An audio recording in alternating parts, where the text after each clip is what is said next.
Hello everybody and welcome on my journey to watch 500 films in 1 year, and part 2 of the review covering the movie scored by the great John Carpenter.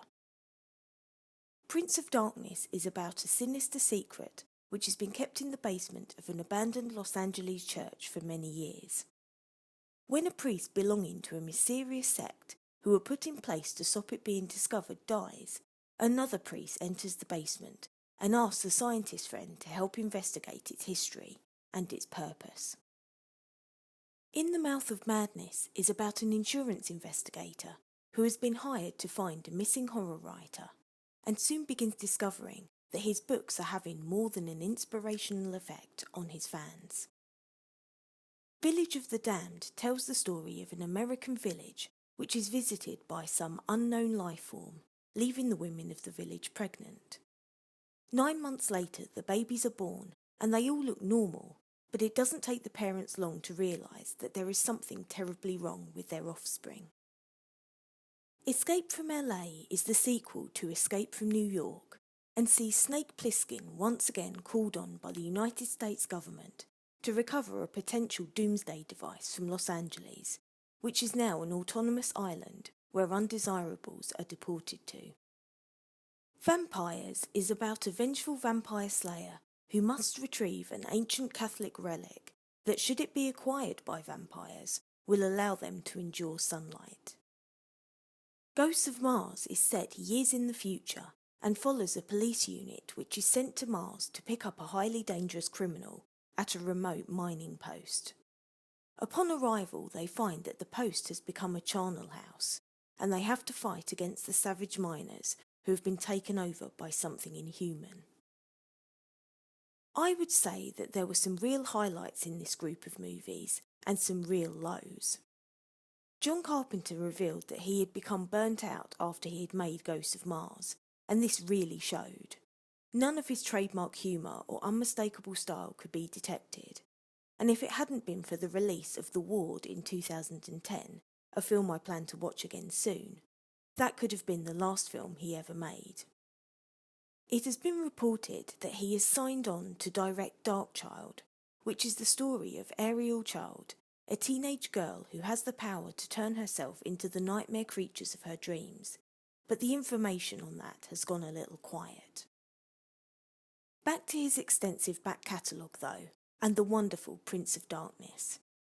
I enjoyed the combination of religion and science in the storyline, and it was fun to see Alice Cooper in a cameo, brought about by the fact that Shep Gordon, his manager, was executive producer.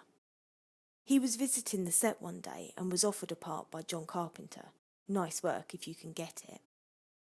The makeup effects were decent, and a really great atmosphere is built up, culminating in a hugely impactful ending. In the Mouth of Madness is one of the best films that John Carpenter has been involved in, although Michael DeLuca, who is most famous as being a producer, wrote the screenplay.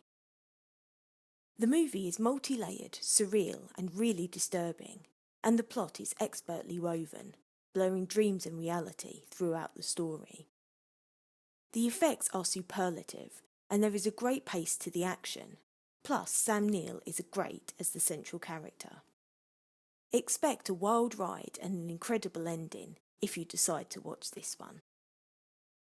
Village of the Damned is based on the John Wyndham novel The Midwich Cuckoos and the movie made in 1960. I have to admit I didn't think the guitar part of the score worked that well, but the visual side of the movie was certainly arresting.